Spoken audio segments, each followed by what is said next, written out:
What is going on, everybody? Welcome to the North Shore 9 Postgame Show powered by Primanti Brothers. I'm Jim. With me is Doug. Hey, it's a Steelers Sunday, Doug, but we're here to celebrate a Pirates win.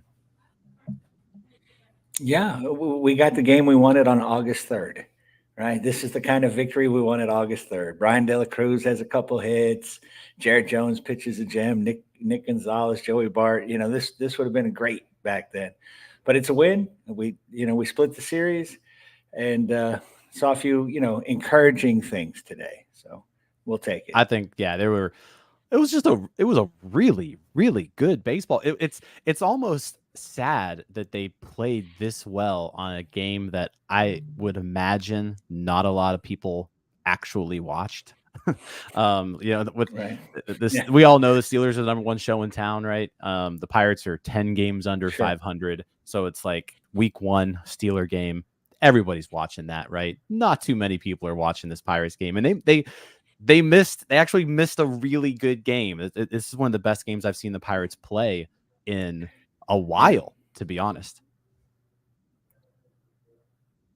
Quite a while. Yeah, it was a clean game, not filled with a lot of times when they win, it's still a bunch of fundamental mistakes and bailed out by the other team, that sort of thing. No, Jared Jones gave up 2 runs in the second inning, and then nobody else got a hit after that. Oh, he was awesome. Billy Cook made his debut and had one of the best first innings to start a career that anyone's ever had. A lot of stuff. And like I said, we'll get to a lot of good things. Yeah, we'll get to everything. Jones looked great. Cook debuts, Kutch homers, Taylor homers, Bart homers, just lots of good stuff today. But we will get into all that. Get your hashtag raise it. Send hashtag raise it gets you an entry to win 2 free Primanti Brothers sandwiches. And while you're getting those in here, let me tell you that Bet Online is the world's most trusted betting platform and your number one source for everything football. Bet Online has every stat, every matchup, and even live odds and spreads to bet on during the games. Think you know your stuff? Get in on our $200,000 mega contest and pick 5 games against the spread every week for your chance at weekly prizes and a share of $200,000. When the game is over, head on over to our online casino, get in on a game of blackjack or poker, or unwind with one of our over 150 slot games. Head to the website today to get in on the action. Bet Online, the game starts here. So, yeah, let's start with this one. We got the word today early on that Billy Cook was getting his locker prepared. The corresponding move to that was Henry Davis going to the IL, left hand inflammation. I can't tell you if that's a real injury or if they made that up. Not really sure, Doug. But either way, Henry Davis is on the 10-day IL. It makes room for Billy Cook, who this is a well-deserved promotion. I don't know if Billy Cook's any good, Doug, but we've been talking about it for a month now. It's the time is now to find out. We need to find out if he can give us something. So they finally call him up today, September 8th, and they start him at first base. Yeah, he looks like an improvement over what Connor Joe's doing. The guy is a good defensive player. He's stolen 25 bases this year at AAA. He looks like he can contribute other ways. And even if he stinks hitting, he's still going to contribute more ways than some of these other guys have. So, and like you said, he earned it. You acquired him. He's done nothing but crush it in AAA. You've had 7 or 8 guys you could choose from to set down in his place that he could have been better than, or at least found out about. So yeah, it was really nice to see him get the promotion, and really nice to see how he started out. That was terrific. He had to be really excited. It had to be great for him and his family. Yeah, 25 years old, acquired from Baltimore at the deadline. The Pirates traded Patrick Riley for him, who was a legitimate pitching prospect they gave up for Billy Cook. And ever since arriving, 30 games in Indianapolis, he's hit 5 homers. He's batting .276. 389 on base percentage, 486 slugging. So 129 weighted runs created plus in AAA. Plays all over the diamond. Played first base today, but he's played some first base. He's played second. He's played third. He's played left. He's played center. He's played right. So plays all over the place. And the Pirates are desperate for someone who maybe has some position flexibility but can hit a little bit. So now's the time to find that out. So hopefully they give Billy Cook plenty of playing time throughout the rest of this year. But he immediately made an impact on this game. Early on, Doug, in that first inning, Jerry Jones got himself into some trouble. He gave up a home run to C.J. Abrams in the first at bat. But the third batter of the game, Chaparro, foul ball, kind of towards the stands. Billy Cook makes this diving catch into the stands. He gets caught by the netting down the first baseline. So it was one of those things like right off the bat, third batter of the game, he makes an impact. I don't know how many other, I don't know if Rowdy Tellez makes that play. I don't know if Connor Joe makes that play. So that was pretty cool to see. Yeah, it was a good play. That's a good highlight play, right? That should be a top 10, in baseball tonight or what have you. Right. It's both those guys. Those other two guys are capable fielders. I mean, they may have. I don't know if Rowdy could have jumped in like that, but yeah. But he did make the play, right? Right. He wasn't scared by the moment. He wasn't, overwhelmed by his surroundings. He just went and played baseball and made a good baseball play. Yep. Yeah. Great play there in the top of the first. And Jones was a little shaky at that point. So yeah. He was. Jones was shaky, gave up the homer, and we'll talk about the second inning too. But let's talk about the bottom of the first. So the Pirates go down 1-0 in the top half, and then immediately have a huge bottom of the first inning. Patrick Corbin on the mound for the Nationals, who he's been. I mean, let's just face it, he's been bad. He's been bad for many years now, Doug. Except against the Pirates, exactly. 1.72 ERA in his last 9 starts. And I'm sorry to interrupt, but Patrick Corbin has been killing us for the entire Ben Cherington era, regardless of how else he's pitched against anybody else. Yeah, so Corbin has been a bad pitcher for years, except when he plays the Pirates. For some reason, he still shoves, and he's like the Patrick Corbin, like prime Patrick Corbin against the Pirates. But that was not the case today. Pirates got to him early. They got to him often. IKF started off with a single. Joey Bart, 2-run homer. Nick Gonzalez single. Brian De La Cruz double. And then the rookie, Billy Cook, stepping up in his first Major League plate appearance, hits a ground roll double down the line. Actually, it's a ground roll double, book roll double down the line in left field. Bounces just fair. One hop over the fence, two-run double. That's a good way to announce your presence there. Like I said, the Pirates are desperate for some offense. So the fact that they were able to get that right off the bat in the first inning with 2 of those runs coming off the bat of Billy Cook, it was huge. And that set the tone for the rest of the game. Yeah. Yeah, it was kind of interesting. All the guys that contributed to this were guys that had not faced Corbin before as Pirates, right? It was IKF, It was De La Cruz, it was Nick Gonzalez, it was, Reynolds made an out, Kutch made an out. So it was like, we needed that, right? I think after just the dreadful day they had yesterday, to get out to a good start. And because, again, at that point, we're still thinking Jones is a little sketchy, and we're like, man, we're going to have to go to the bullpen, and there's just not enough runs. You can't feel comfortable. So it was an excellent start, and it was nice to see these guys step up and come through.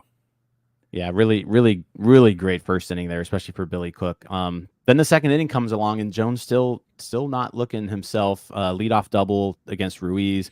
Jose Tena with a single.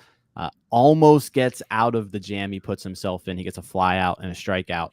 But then an RBI single for Washington puts them gives them a second run. So he does give up a second run in the second inning there. But from that point forward, Doug, and this is where I want to talk about Jerry Jones for a bit here. From that point on, from that single in the second to when he was taken out of the game. Jerry Jones retires the next 16 batters. He had an outstanding start today. Like I said, shaky there in those first 2 innings, but from that point forward, 16 straight outs. He only gave up 4 hits today, and those were all in those first 2 innings. 9 strikeouts, no walks, just gives up the 2 runs.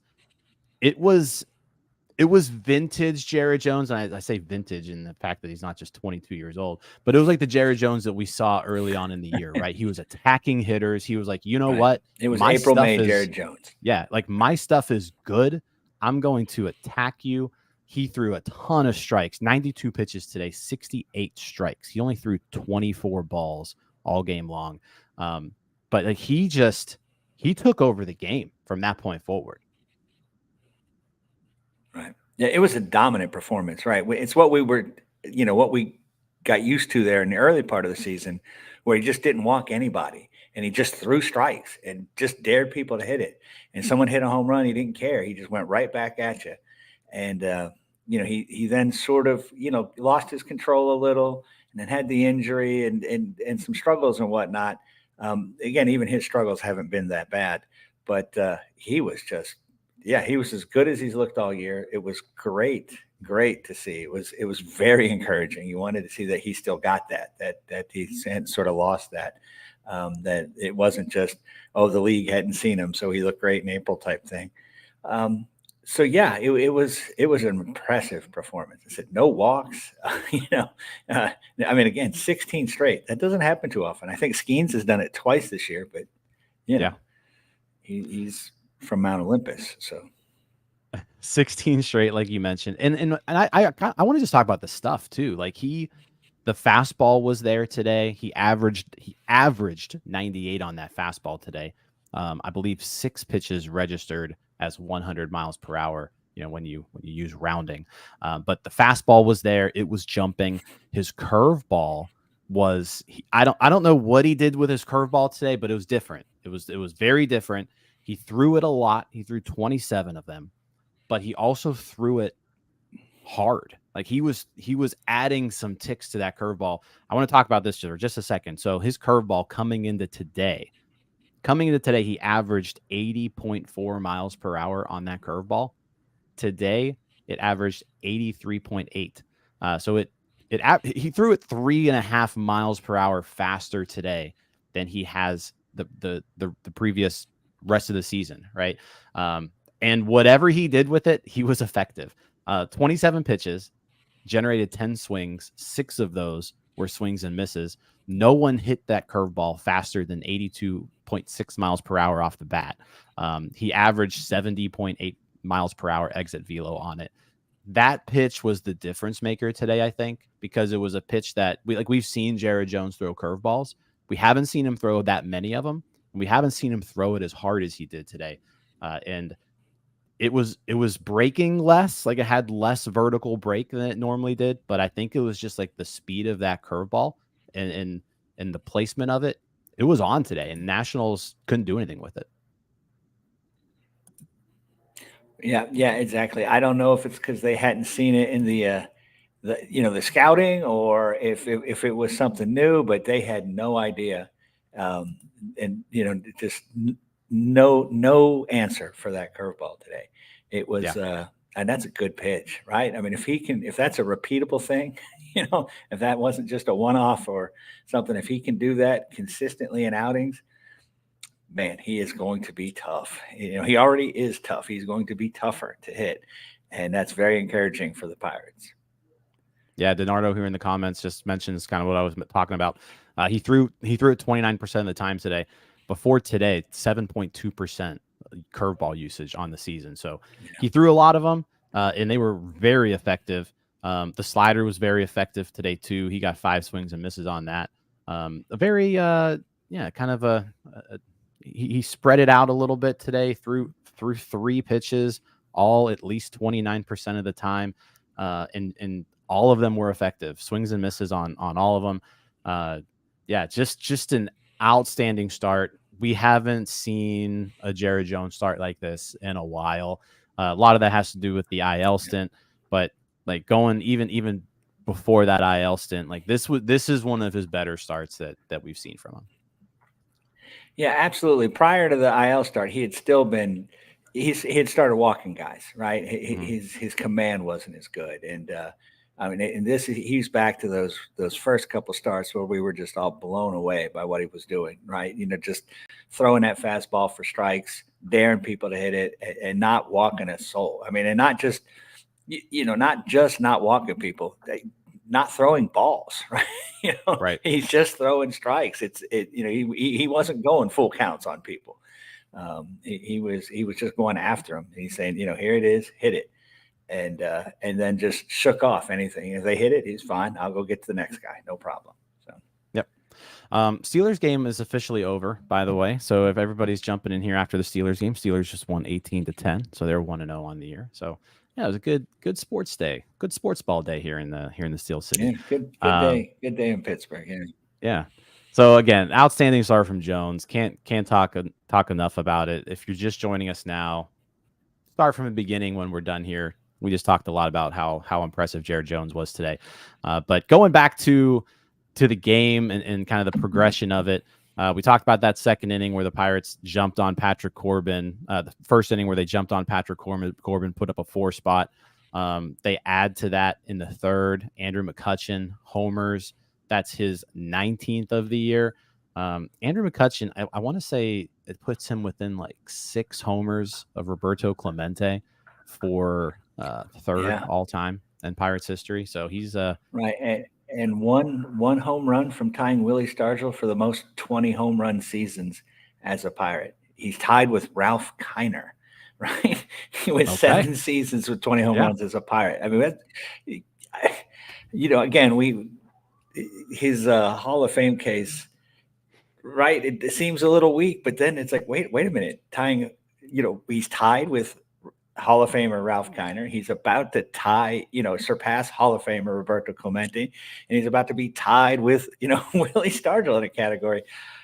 He's an interesting case, especially as the numbers change and how we look at Hall of Fame. So I know I don't want to get off on that tangent, but man, that is a tangent season, but like right? that is a tangent, but like just real quick, if you look at it, it's hard to say that Andrew McCutchen isn't like a top. Let's call it top 6 player in franchise history. Like, I think that's fair. Like, I think that's a pretty. And the top 5 are all Hall of Famers, right? And then the next 3 or 4 after that are all Hall of Famers. And I mean, I could list. There's a bunch of guys that I loved. I loved Harold Baines. Andrew McCutchen's better than Harold Baines. Harold Baines is in the Hall of Fame. Ron Santo. I think Andrew McCutchen's better than Ron Santo. Ron Santo's in the Hall of Fame. I mean, there's Phil Rizzuto's in the. I'll stop now. But you could. I was gonna say this will be a whole other podcast for a year we'll from save now. This for some other show. But his case gets better every day, it seems, because it does. Last year I think he had 12 home runs or 10, and he's got 19 home runs with basically the rest of the month to go. So it's been, again, he's one of the better players on this team. He's one of the better players of this franchise. Yep. He hit 12 homers last year, 19 so far. He just needs one more to get to that 20 mark that you mentioned. So he inches closer to that. So he adds on, makes it 5-2. The Pirates had another run in the 4th inning with a Brian Reynolds fielder's choice. He ended up scoring. Alika Williams doubled in the 4th. And I'm not going to say that like Alika Williams is. I'm not going to say he's like a good player, right? But what I'm saying is like when you make a move like you do today with Billy Cook, right? And this is why I've kind of been just stressing when players aren't performing, you need to mix things up because competition just makes everybody better. Like, I'm not going to say that Alika Williams is going to, get better now that Billy Cook is up here, but it just gives you a little bit more of an edge. Be like, oh, you know what? They're making moves now. Like, I need to try to play a little bit better to protect my job. And so calling up someone like Cook. right? Yes, It calling up stirs someone it like up. You Cook. got 5 guys hitting 170 with an OPS of 549, and it's like, oh, wait a minute, this is unacceptable. One of those guys got sent down. I could easily be the next player sent down, not just sent down, released, or So yeah, you're right. There's no proof that Billy Cook coming up and Alika Williams having 2 hits today are connected, but Mhm. there's no proof that it isn't either. No proof there's not. Like I said, I just think competition is good. Competition is good for all parties involved. So whenever you're maybe struggling a little bit, but you've gotten perhaps complacent in your role, and you see a new guy come up who's hitting well, all it can do is light a fire under you, right? That's all I'm saying. So Alika Williams with a big double there. Yeah, He get accountability, right? Right, yeah. yep. That's It's what not. we've I been don't think, needing like I by said, it's not just accountability. competition. It's Yeah. it's accountability, right? You see that, hey, if I don't come up here and perform, there's someone down there. They can bring them up, and they should bring them up, right? And again, you got to raise your game. It's professional sports. You just can't be phoning it in when you're playing that poorly. So I think you Yep. bring up a really good point. 100% agree with you. Then in the 6th, Pirates cap everything off. Michael A. Taylor homers. It's been a rough season for Michael A. Taylor, but that is his 5th homer, and it's his 100th career home run.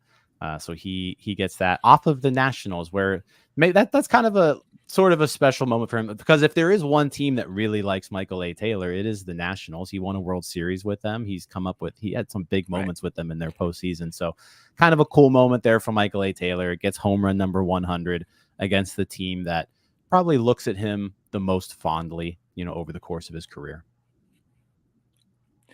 Right. That's who, to me, he's the most identifiable with. When I first think Michael Taylor, I think the Nationals and that the World Series, that sort of thing. So, yeah, that had to. It's nice. I mean, when we signed him, I thought we might get that in June, his 100th home run, but You were hoping he did so, hit yeah. 21 last year, I think. But yeah, I was hoping. I wasn't counting on him. Exactly. From that point forward, like I said, Jones goes those seven strong. Jalen Beeks pitches a 1-2-3 eighth inning, so he continues to pitch pretty well since coming over. Carmen Majinski gets the 9th inning. He does give up a run, but at that point the game was. I know with this bullpen, you can never really say something's out of reach, but it was 7-2 in the 9th. You felt pretty good. They hadn't really done anything for 7 innings. Like I said, they get 2 hits there in the 9th that lead to a run, but this game was never in doubt. Well, like I said, when I hopped on here, like this is one of the best games they've played in a long time, and it's a shame that no one got to really watch it. You and I and 5 people in the chat, right? Yeah, right. And let's face it, we weren't watching it with both eyes, right? We were kind of scanning over at another screen during the game. So Today it was was. definitely It was just multiple screen day. Yeah. Right.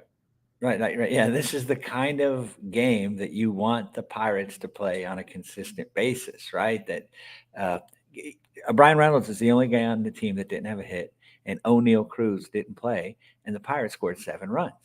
Right? They did not have to carry. Reynolds did knock in a run with, I think, a ground out, but I mean they did not have to carry the offense today. And if this team is ever going to be good, that's going to have to happen on a consistent basis. Those 2 guys can't do it every single night. It's baseball. It's hard. You fail 7.5 times out of 10. So it was, this is what they need. We need it more consistently. And I don't expect this lot of, guys to do that consistently, but we need to find players who do. So. Yeah. No, I said it was just a really, really well played game across the board. On top of that, like I said, we mentioned it briefly, but Joey Bart with just another homer. The guy. This is why I want to keep seeing. Like I was so bummed out when he went on the IL. I'm happy he's back because I want to see as much Joey Bart as possible down the stretch here because, like, it's still a small sample size, but it's getting bigger and bigger every day. And every day he just keeps hitting. His slugging percentage back over 500 now. If you can get this out of your catcher, like this is just a huge win for the Pirates. Just picking him up for free. He's an all-star. if he does this over 500 at bats or 450 at bats, he's an all-star. I mean, that's that. And the Pirates, that was just duck, right? Yeah. So, yeah, and you're right. Again, I want to see him. I mean, I said it last night. I want this guy having if he's not catching, I want him DHing. I want to see as many at bats as possible from him. I want to be able to believe in this as much as possible. And, we're Pirate fans, so it's hard to think, we've seen strong finishes, but this guy's not, this isn't just the last 2 months of the season. It's been since he's got here, and he had interrupted with some injuries, but man, let the kid play. I don't care. First base, outfield, DH, catcher. I want him getting at bats, and I want to see more of this production, because man, what a problem solved that will be for Ben Cherington, or hopefully the next administration. Yeah. And speaking of catchers too, came out today as well. Andy Rodriguez is going to be in Altoona starting on Tuesday, and he's going to be playing first base. He's going to be catching. He's going to be DHing. So that's some encouraging news that we get to see a little bit of Andy Rodriguez before the end of the year. Well, yeah. Last I heard is that if he plays at all, even at the start of next season, he probably will have to be DH, or he can only hit from one side, or he can't. It was a lot of restrictions, and suddenly now he's able to catch, and and play the other positions, obviously. So that's very encouraging. Let him. Let him play every day there in Altoona. Is he in Altoona, I think? Or was Altoona, and then, right. Get him to the winter leagues. Get him at bats, and I mean, obviously make sure he stays healthy. Yeah. No, 100%. So again, great game. Jared Jones, the hero today. He was outstanding. Billy Cook, major league debut. He gets 2 hits, big 2-run double in the first inning. Just a fun game. Yeah. And like I said, if you didn't watch this one and you watched the Steelers game instead, go back on like MLB TV. They do those like condensed games, where you can watch the whole thing in like 10 minutes. Go and watch this game, because it was one of the best field goals. This is better than 6 field goals. Yeah, like it was one of the best games of the year. They look great. So go back and try to tune in and catch a little bit of this one if you missed it. So, all right. With that being said, you think it's time to give away some sandwiches, Doug? Got anything else to add? Absolutely, it is. The people seem hungry. So. Yeah. No, I'm just echoing what you said. This was a good game. It was a fun game. Yeah, and Matt in the comments here kind of says, "Can I have your login?" I'm pretty sure those condensed games are like free. Like if you just go to like the MLB at Bat app, they should just be on there. I think they're free. I could be wrong there, but I think they are.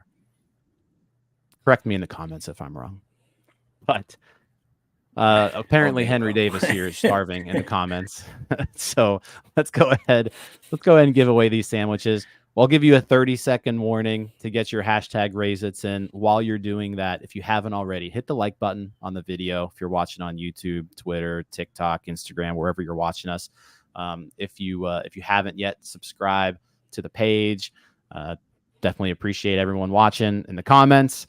Everybody watching or listening after this, you guys rock. So yeah, let's go ahead and give away some sandwiches here though. So, all right, best of luck, everybody. We've got 47 entries.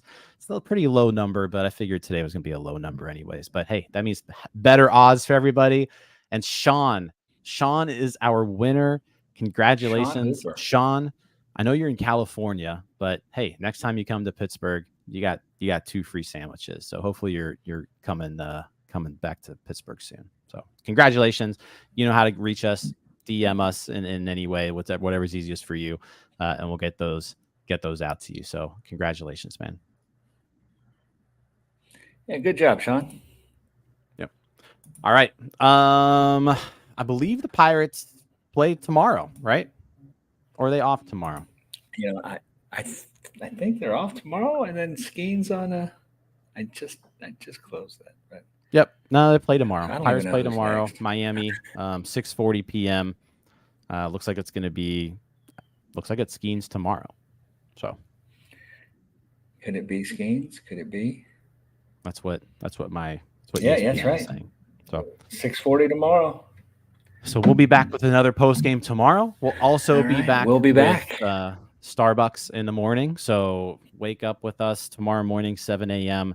Donardo and I will be discussing that Marlins series. We'll be talking about some things that happened over the weekend. Had a Ben Cherington press conference. We've got, let's hit the Billy Cook call up. We've got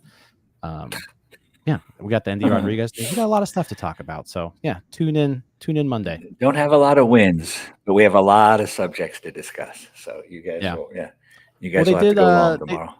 They split this series, right? 2 out of 4. Right. And two here and 2 out of 3 from the Cubs, right? Right. Yeah. Yeah. So they won 4 games this week. Playing some better baseball. Which, if this was the first week in August, we'd say great. It's just like Donardo says too. But they're still, like I said. Go ahead. I would say, like Donardo said too, make sure you join the Discord. Just, we give away Pirates tickets every day. So make sure you're in the Discord. Links in the description.